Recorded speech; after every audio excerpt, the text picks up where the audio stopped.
नमस्कार. तर हे सांबार बघा ना, अगदी मस्त रंग किती बघा सुरेख आलाय आणि दिसतंय की नाही, अगदी हॉटेलसारखं दिसतंय की नाही बघा. याच्यामध्ये सगळ्या भाज्या घातलेल्या आहेत, म्हणजे शेवग्याची शेंग आणि दुधी भोपळा हे घालून मस्त असं हे उडपी स्टाईल सांबार केलं आहे. म्हणजे उडप्याच्या हॉटेलमध्ये जे इडली बरोबर जे सांबार दिलं जातं, अगदी तसंच सांबार, अगदी चवीला तसंच झालेलं होतं. अतिशय सोपी रेसिपी आहे, पण चवीला इतकी छान लागते. आणि शिवाय हे तुम्ही इडली सांबार, इडली चटणीबरोबर किंवा इडली डोशाबरोबर खाऊ शकता किंवा भाताबरोबरसुद्धा खाऊ शकता. तर सगळ्यात आधी काय करायचं, एक वाटी डाळ घेतली, म्हणजे मी एक 5 ते 6 जणांसाठी करते, त्यामुळे एवढं घेतलेलं आहे. तुम्ही तुमच्या हिशोबाने घ्या. आणि डाळी किंवा कडधान्य कुठलंही असू द्या, अगदी खसखस हाताने चोळूनच धुयाचं, कारण त्याच्यामध्ये बोरिक पावडर लावलेली असते. आता यामध्ये डाळीमध्ये एक लहान टमॅटो आणि एक कांदा असा उभा चिरला होता, जरा जाडसरच चिरला होता, तो घातला. सांबार मसाला जो तुम्ही वापरत असाल कुठल्याही कंपनीचा चालेल. अगदी पाव चमचा हळद घातली, एक पाव चमचा हिंग घातलं. तसंही हळद आणि हिंग सांबार मसाल्यामध्ये असतंच. आणि एक मोठा चमचा भरून तेल घातलं. तेल अवश्य घाला सांबारचं डाळ शिजवताना. डाळ अतिशय मऊसूत शिजते.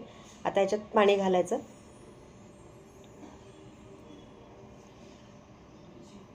पाणी मात्र जरासं जास्त घाला, कारण मग डाळ शिजली की घट्ट होते, त्यासाठी थोडंसं जास्त पाणी घालायचं. अगदीच जास्त घालू नका, वर उतो येईल असं.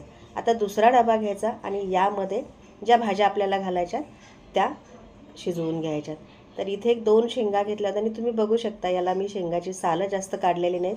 आणि एक लहान टमॅटो आणि एक कांदा याच्यात घालून घ्यायचा. एक कांदा टमॅटो आपल्याला डाळीमध्ये घातला आणि एक असाच घेतलेला आहे.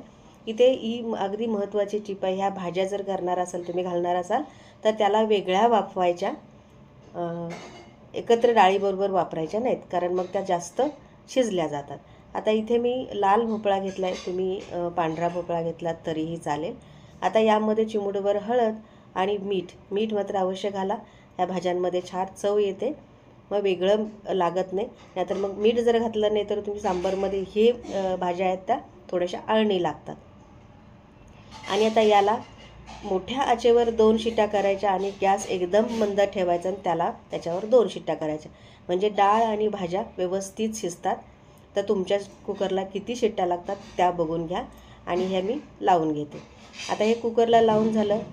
कुकर थंड झाल्यानंतर काढला आणि बघू शकता डाळ एकदम छान अशी मऊसूत शिजले. आतमध्ये टॅमॅटो आणि कांदा घातला होता, तोसुद्धा मऊसूत शिजलेला आहे. आणि हे असं रवीने घोटून घ्यायचं.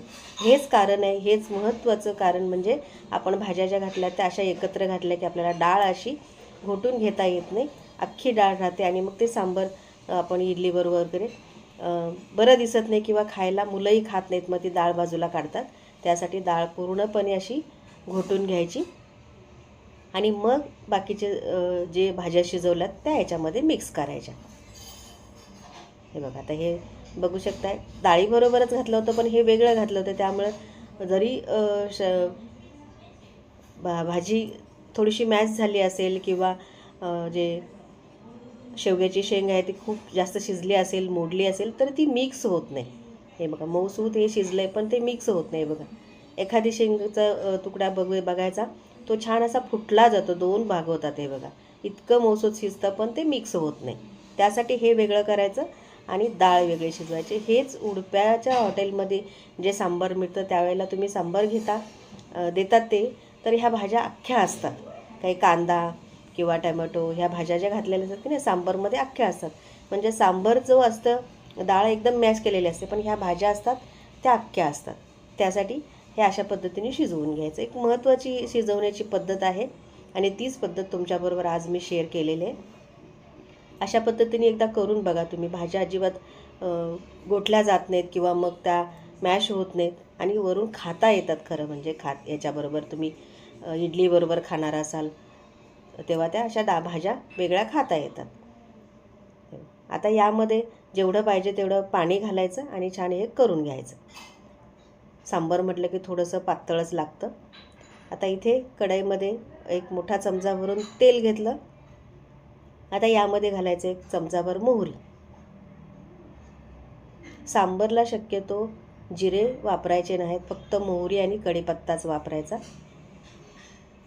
जिरे घातले की एक वेगळ्या मसाल्याची चव येते, त्यामुळे जिरे अजिबात घालायचे नाहीत. आता हे कडतडीत फोडणी झाली की हे सगळं सांबर जे आपण मिक्स करून घेतलं होतं ते सगळं ओतून घ्यायचं. अजून थोडंसं गरम केलेलं पाणी घालायचं, थंड पाणी घालायचं नाही. आता यामध्ये एक 4-5 चिंचेचे तुकडे होते, ते मी भिजत घातले होते, त्याचा कोळ तयार केला आणि ते घातला. मीठ घालायचं चवीनुसार. थोडंसं घट्टसर आहे बघू शकता, तर याच्यामध्ये पाणी वरून अगदी उकळलेलं पाणी घालायचं, थंड पाणी घालायचं नाही.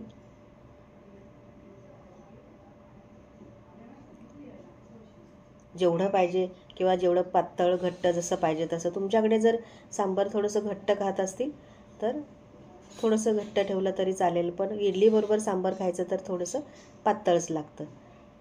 अगदी पाव चमचा साखर घातली. साखर घालणं गरजेचं आहे, यामुळे सगळे याच्यातले जे पदार्थ आहेत की नाही ती सगळी एकत्रित चव येते, त्याची एकत्रित अशी बांधून येते चव आणि एक वेगळीच त्याला चव येते. तुम्ही आता साखरेऐवजी गुळही वापरू शकता. हे बघा मस्त असं हे सांबार तयार झालं आहे की नाही, मस्त. आता हे सांबार तुम्ही इडलीबरोबर खाऊ शकता, डोशाबरोबर खाऊ शकता, उत्तप्पा करा, जे तुम्हाला आवडत असेल ते करा. अगदीच काय नसेल तर याच्याबरोबर छान असा मऊसूत इंद्रायणी तांदळाचा भात करायचा आणि सांबर भातसुद्धा खाऊ शकता. मी शक्यतो सांबर भातच खाते. आमच्या घरात संध्याकाळच्या वेळेला वगैरे मी अशा पद्धतीने करते आणि सांबर भात खूप छान. माझे जावई खूप छान, याच्यापेक्षाही छान सांबर करतात. रेसिपी आवडली असेल तर लाईक करा, शेअर करा, चॅनलला सबस्क्राईब करा.